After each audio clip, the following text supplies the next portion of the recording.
Shalom, shalom, prophète. Merci beaucoup de nous recevoir aujourd'hui. Par de maintes reprises, nous avons essayé de vous avoir, mais aujourd'hui, Dieu nous a fait grâce à travers cette consultation prophétique d'avoir un moment avec vous. Vous êtes un homme assez chargé et assez occupé, et nous le comprenons. De ce fait, nous allons aller à l'essentiel du sujet. Prophète, merci beaucoup déjà. Toute l'équipe aussi vous remercie par rapport à l'accueil, par rapport au staff. Vos staff ce sont des gens merveilleux. Merci déjà pour ça. Oui, prophète, nous voyons sur la toile ou dans cette génération beaucoup de confusion et beaucoup de messages liés aux prophètes. Qu'est-ce que vous pouvez nous dire concernant les prophètes, s'il vous plaît? Alors, votre question, elle est assez vaste. Voilà. Donc, on va dire déjà, je dis un grand shalom à tous. Que la paix et la grâce de Dieu vous soient multipliées. Alors, je suis le prophète Didier Niabeu, le prophète du rétablissement de toutes choses, selon Acte 3, 21.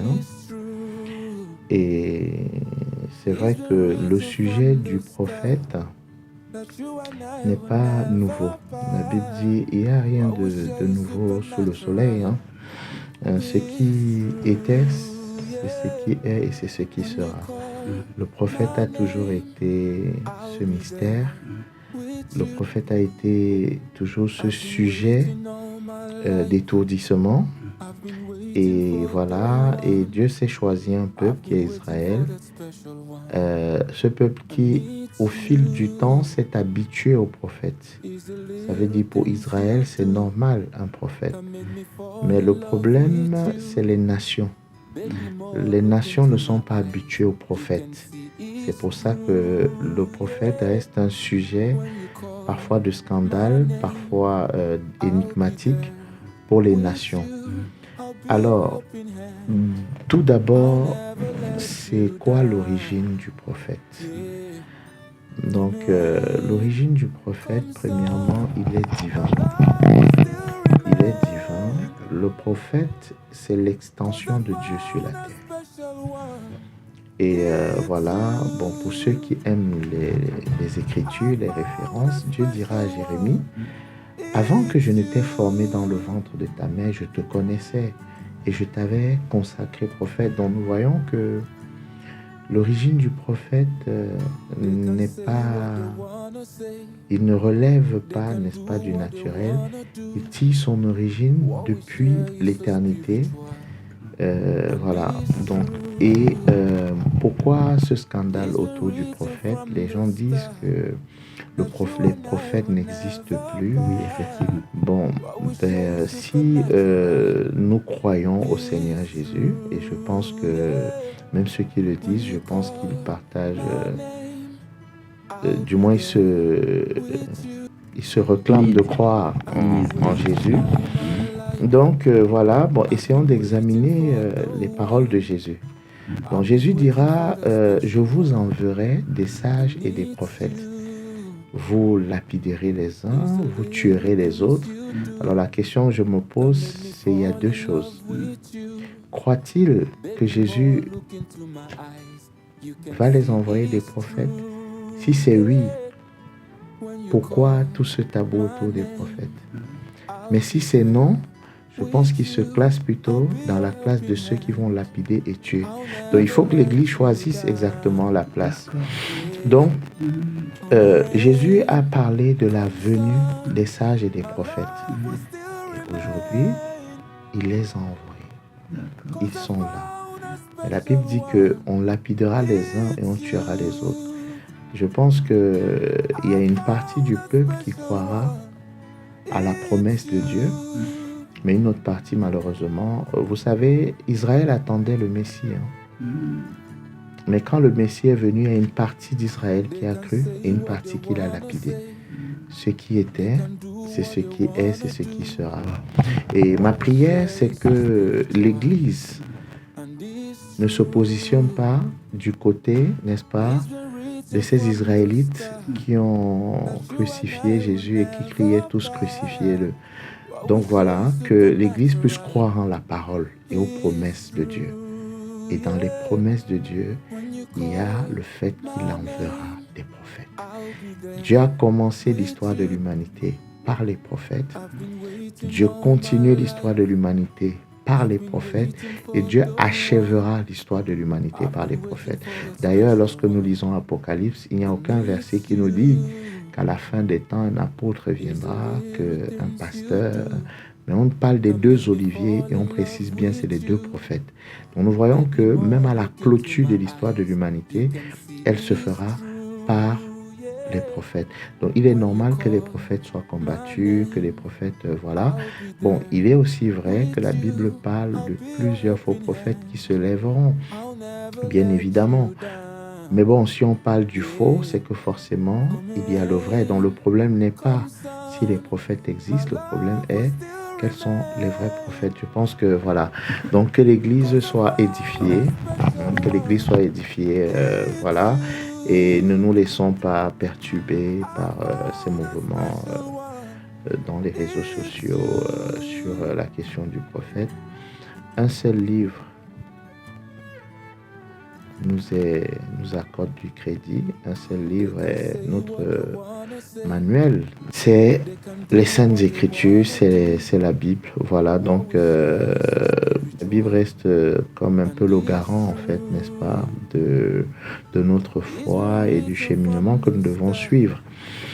Voilà, pour ce qui est du prophète, pour faire un peu condensé, et puis voilà. On en apprend énormément avec vous. D'accord, on en apprend énormément. Et ça nous amène à la deuxième question qui est, dites-nous, pourquoi le prophète du rétablissement?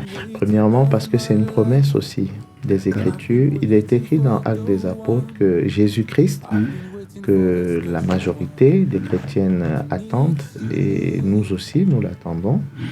La Bible dit qu'il est retenu au ciel. Alors, Jésus est retenu au ciel jusqu'au temps du rétablissement de toutes choses. Et ce temps de rétablissement, lorsqu'on rentre dans ce temps, il faille que Dieu rétablisse sur tous les plans, sur tous les aspects, à tous égards, sa parole, premièrement, qui a été... on va dire, effritée dans le temps, voilà, et il faille que, que sa parole soit rétablie dans son intégralité. Bon, notamment, on a beaucoup de choses qui se sont perdues dans le temps, et le Seigneur, comme il le dit dans Éphésiens, viendra pour prendre une église sainte, glorieuse, sans tache ni rien de semblable. Donc, il viendra prendre une église parfaite, on va dire, en quelque sorte. Et une église parfaite veut dire que tout ça insinue qu'il faille que la parole de Dieu aussi, elle soit parfaite. C'est-à-dire que c'est vrai qu'aujourd'hui, on a tendance à dire qu'il y a plusieurs révélations, il y a plusieurs vérités sur un sujet, mais Jésus ne s'était pas défini comme étant les vérités. Si c'était défini comme étant les vérités, ceci supposerait qu'il y en a plusieurs. Mais il s'est défini comme étant la vérité. Ça veut dire que sur tout sujet, il n'y a qu'une seule vérité. Alors la question que nous devons nous poser, c'est quelle est la vérité? Donc voilà, quelle est la vérité? Et il n'y a qu'une seule vérité. Et dans ce temps du rétablissement de toutes choses, Dieu est en train de restaurer sa parole. Il est en train de restaurer sa parole telle que il l'a initiée, tel qu'il l'a prescrit depuis la fondation du monde. C'est pour ça qu'on parlera dans l'Apocalypse de l'évangile éternel, qui n'est rien d'autre que cet évangile intemporel, qui n'est rien d'autre que cet évangile qui ne se modifie pas par rapport au temps. On dit qu'il est le même hier, aujourd'hui et éternellement, mais nous modifions sa parole hier, aujourd'hui et dans le futur. Donc voilà, c'est-à-dire que c'est déphasé de l'identité, même de l'éthique, même de Dieu. La Bible dit, en lui, il n'y a point d'ombre de variation. Donc nous comprenons que avant que Jésus ne vienne, nous sommes dans ce temps de rétablissement et comme dans tout âge, Dieu envoie toujours un prophète. Et dans cet âge, voilà, la grâce a été faite à cette génération. Et l'Éternel, justement, m'envoie sonner cette trompette pour ramener son peuple à la parole initiale, à l'évangile éternel. Et puis voilà, donc c'est ça, le prophète du rétablissement. Bon, après, j'espère qu'on aura l'occasion d'aborder le sujet plus amplement. Donc voilà, c'était juste la première approche de ce que vous m'avez dit avoir entendu. Voilà, donc vous pourrez, pour ceux qui lisent les Écritures, moins pour les Béréens, comme voilà, donc on a parlé de Acte 3, 21, vous pourrez le lire et le méditer. Et puis, je m'étalerai peut-être lors d'une prochaine interview sur le sujet plus amplement. Et je tenais aussi à vous remercier de l'opportunité que vous m'accordez pour cette interview. Et c'est vrai que le temps nous fait défaut à chaque fois. Paul nous dira, rachetez le temps car les jours sont mauvais. Donc voilà, suite à certaines occupations, on n'est pas toujours disponible. Et il a plutôt Seigneur aujourd'hui de nous donner ce créneau-là. Et je lui rends toute la gloire. Et puis pour ceux qui attendaient de m'écouter sur certains sujets,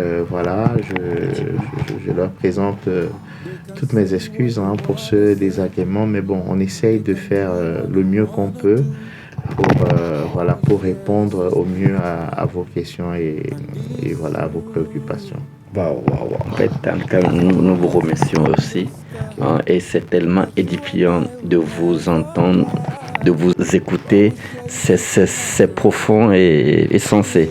Maintenant, aussi, comme vous le dites, nous sommes déjà à la constatation prophétique. Maintenant, il y a aussi quelque chose que nous avons pu remarquer et constater. Aujourd'hui, c'est comme si certaines personnes disent qu'on ne doit plus consulter. Dans ce fait, maintenant, c'est quoi même la consultation prophétique? Bon, la consultation prophétique, voyez-vous, elle remonte, je dirais même que... Alors, la consultation prophétique, elle remonte, c'est même l'essence même de la foi. Et je vais m'expliquer. D'ailleurs, je vais attirer l'attention au peuple de Dieu sur un petit détail. Voilà. Dans la parabole de Jésus, lorsque Jésus parlait de l'homme riche et de Lazare, il va donner il va dire quelque chose qui est interpellant. D'accord?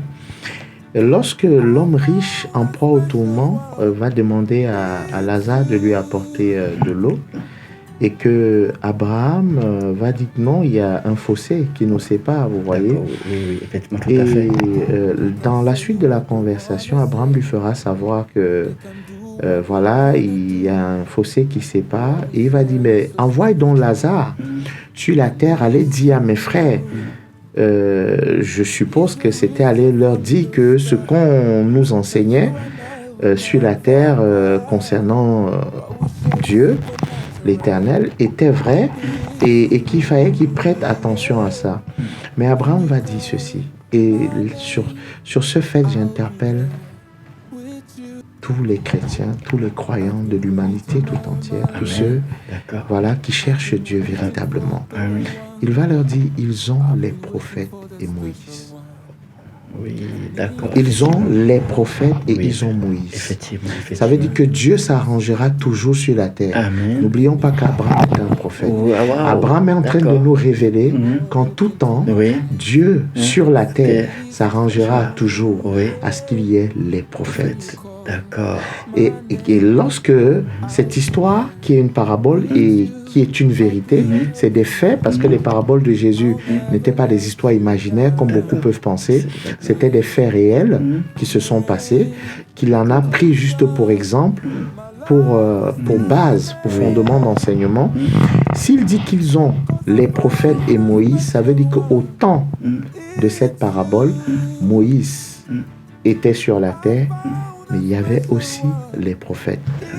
Alors, sur ce fait, j'attire l'attention. Ils ont Moïse et les prophètes. Et par la suite, il dit non. Ça, c'est l'homme riche qui dit non. Si un mort ressuscitait et qu'il allait leur dire, ils croiraient. Et voilà un prophète Abraham. Parce que la Bible dit que Christ est l'esprit de la prophétie. Ça veut dire qu'un prophète, quand il parle, c'est l'esprit de Christ qui en exerce. Il dit ceci, le prophète Abraham, parce que même la mort n'arrête pas l'onction prophétique. Wow. Il dit ceci, le prophète Abraham, il dit, même si un mort ressuscitait, s'ils ne croient pas au prophète, ils ne croiront pas à ce mort-là. J'aimerais dire à tous les chrétiens, avant de dire que tu es chrétien, qui est le prophète qui t'a introduit dans la chrétienté? Bon, je sais que là, je soulève un véritable questionnement, mais je dis ceci, c'est que même Jésus-Christ ressuscité n'annule pas le prophète. Puisque Abraham dit ceci, même si un mort ressuscitait, s'ils ne croient pas au prophète, ils ne croiront pas. Donc, comment peux-tu dire que tu crois en Jésus sans croire en un prophète? Donc, du coup, comment peux-tu dire que tu crois en Jésus sans croire en un prophète? Puisque même Jésus lui-même vient sous la parole des prophètes. La Bible dit que depuis les temps anciens, Dieu a parlé. Mais maintenant c'est à la fin des temps qu'il parle par le Fils, dont le Fils ne peut pas se dissocier des prophètes, puisque c'est les prophètes qui l'ont introduit. D'ailleurs, quand Jésus vient sur la terre qu'il introduit, c'est un prophète, Jean-Baptiste, parce qu'il faut qu'il respecte le protocole. Alors, tu ne peux pas croire en Jésus si tu ne crois pas au préalable, au prophète. Déjà par là, nous comprenons que le prophète, il est comme le carrefour incontournable de la foi. Oui, et c'est pour ça que la plupart de certaines religions, ils ont pour base un prophète. D'accord. Voilà, je ne veux pas les citer, mais ils ont pour base un prophète. Et c'est normal, parce que le prophète est le fer de lance. Même nous aujourd'hui, lorsque nous parlons être chrétiens, tout ça, mais c'est parti d'où? La loi est venue par Moïse. Moïse était quoi? Un prophète. Mais ce n'est qu'après Moïse qu'on dit que la grâce est venue par Christ. Donc si on enlève Moïse le prophète, la grâce n'a plus lieu d'être grâce, parce que c'est la loi qui fait que la grâce soit grâce.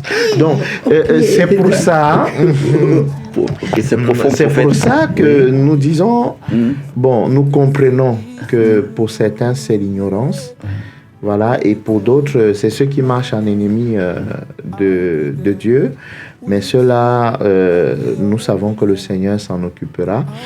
Mais nous parlons à ceux qui peut-être sont dans l'erreur ou dans l'incompréhension, ou voilà, pour multiples raisons.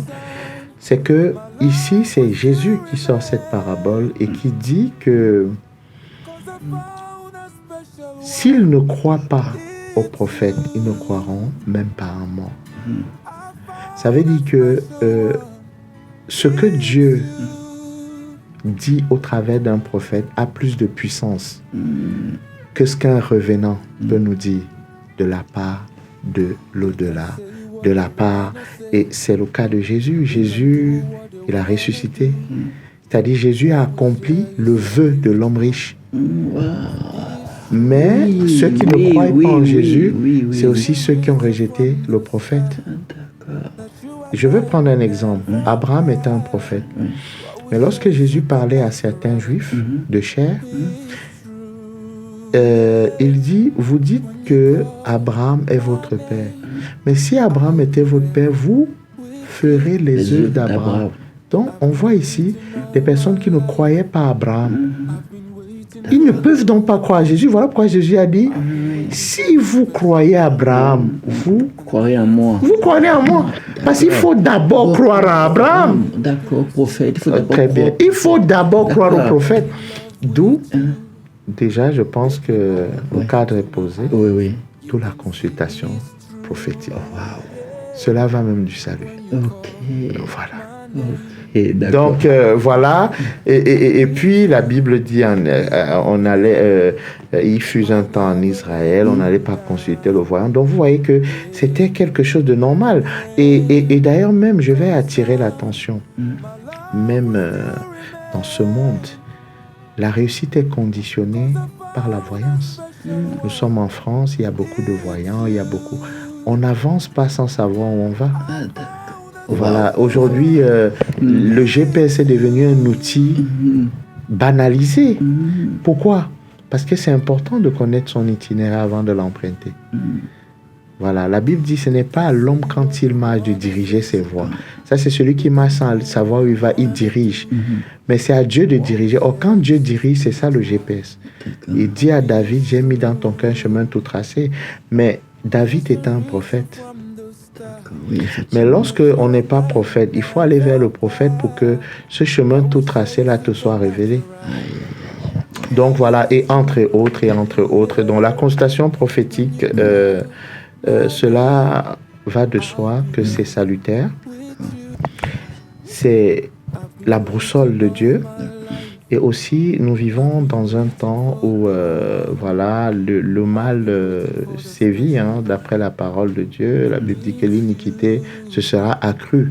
Donc nous vivons un temps de la recrudescence du mal.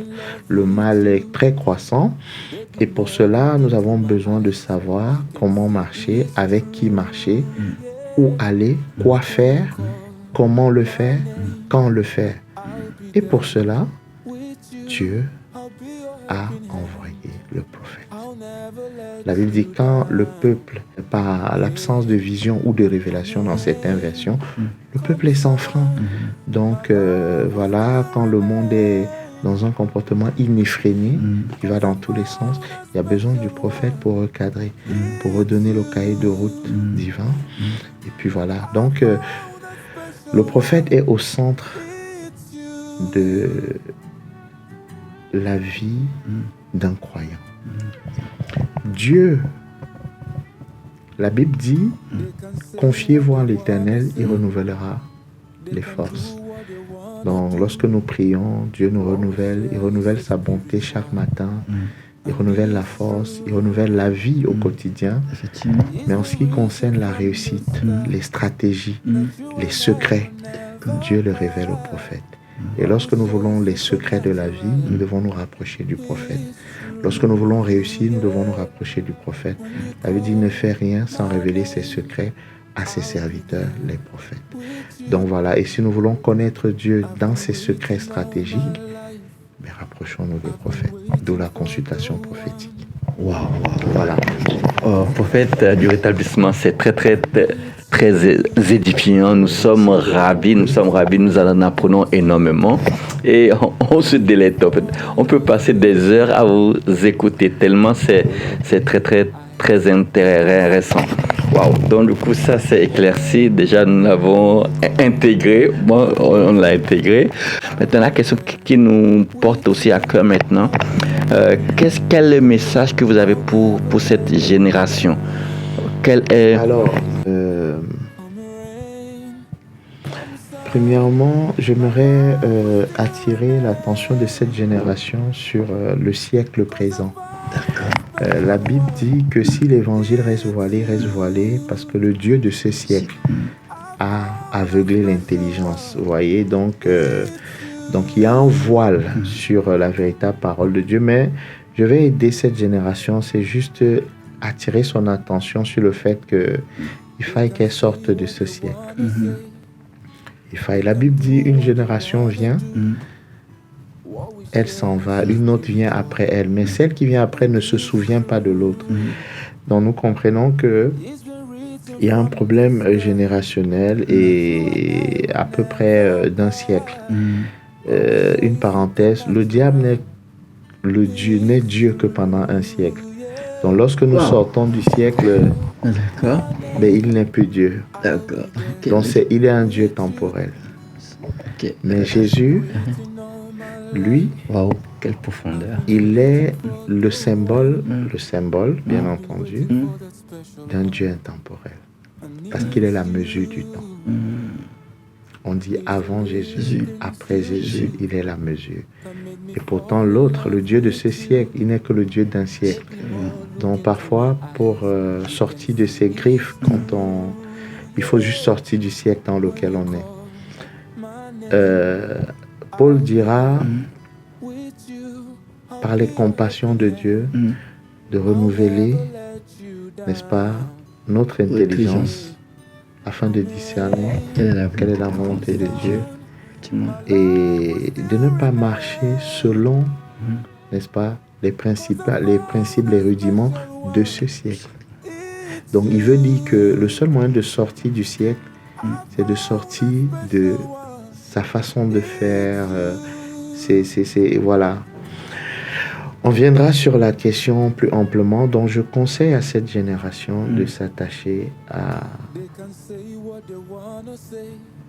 aux prophètes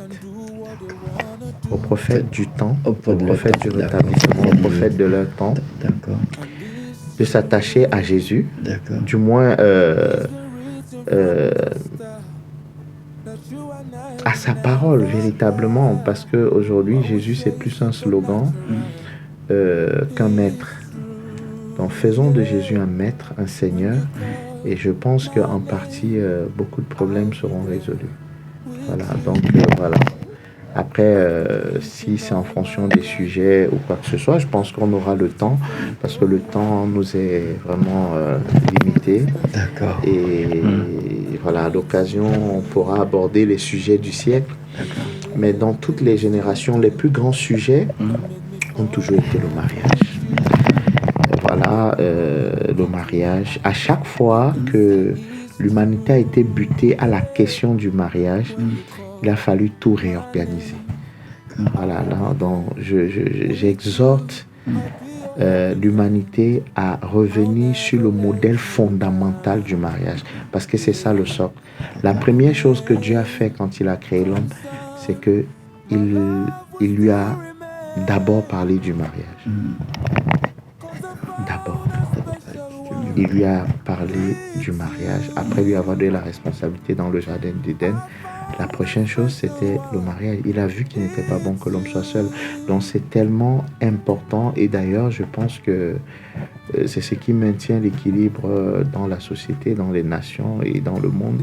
C'est ça, même lorsqu'il est mal défini, eh bien, le monde court vers sa perte. C'est pour ça qu'à chaque fois qu'il y a eu une question de mariage, il y a eu besoin que le monde soit réorganisé. Dans le jardin d'Éden, le mariage avait été touché. Ève a été séduite. Donc le mariage a été touché. Après, au temps de Noé, la Bible dit que les fils de Dieu, les anges, dans certaines versions, ont pris les filles des hommes pour femmes. On voit encore qu'il y a un problème de mariage. Et Jésus dit de même qu'au temps de Noé, de même qu'au temps de Lot, ainsi sera la fin des temps. Faisons attention, soyons accrochés à la vérité de la parole de Dieu en ce qui concerne ces sujets-là, et ne nous bornons pas l'esprit par nos raisonnements, par les rudiments de ce siècle et tout, et je pense que nous bénéficierons de la grâce de Dieu. D'accord. Merci prophète pour le temps. En fait, on arrive un peu au délai du temps que vous avez accordé, et merci beaucoup. Nous sommes intéressés déjà de savoir plus, comme vous avez touché le sujet du par rapport au mariage. Maintenant, nous vous conviendrons de rendez-vous si possible, parce que cela nous intéresse vraiment. Le peuple de Dieu a besoin de connaître. Comme les Écritures disent, le manque de connaissance, le peuple de Dieu périt par manque de connaissance, et c'est vous réveillez déjà par rapport à notre esprit. Nous-mêmes, on ignorait beaucoup de choses, et là, ça nous a fait beaucoup de bien de vous écouter, de vous entendre. Et merci beaucoup. Merci. Et pour finir maintenant, dites-nous, prophète, juste un bref, un dernier mot pour ceux qui vous écoutent aux quatre coins de la terre. Écoutez, que l'Éternel vous bénisse, que sa grâce surabonde dans vos vies, que sa lumière illumine votre esprit, que sa vie, n'est-ce pas, plus imprégner votre âme, et que son esprit remplisse votre corps. Soyez bénis, et persévérez, cherchez l'Éternel de toutes vos forces, de tout votre être. Il se laisse trouver par ceux qui le cherchent. Et puis voilà, pour la suite, je sais que je vous remets à sa fidélité. Soyez amplement bénis au nom souverain de Jésus. Shalom, shalom. Amen. Merci prophète, merci beaucoup. Merci. Thank you. Shalom, shalom. When you call my name, I'll be there with you. I'll be your helping hand. I'll never let you down. Yeah. Come rain, come sun, my love will still remain.